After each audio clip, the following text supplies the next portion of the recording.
didn't find the bodies during their first visit. It took another set of 911 calls for them to make the gruesome discovery.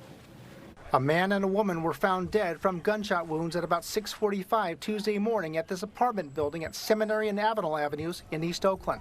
But I've learned Oakland police were first called to the same building hours earlier when gunshots were first reported, but officers didn't find any victims at the time. It was like 5 shots, then 10 seconds go by, it was another 5 shots. Kaylin Glasper was up with her newborn and says she heard 2 distinct bursts of gunfire.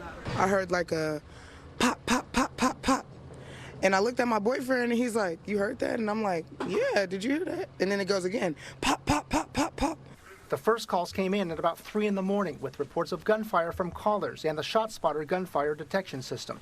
There were reports of screaming from a specific apartment, but many callers refused to give detailed information to police. After initial search didn't turn up anything, officers cleared the scene.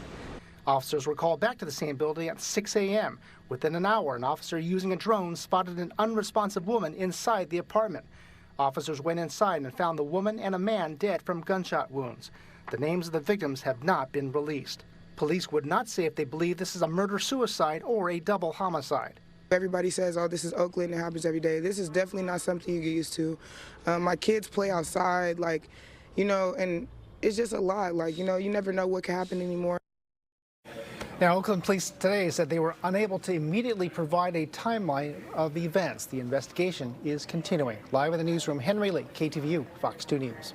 Okay, thank you, Henry.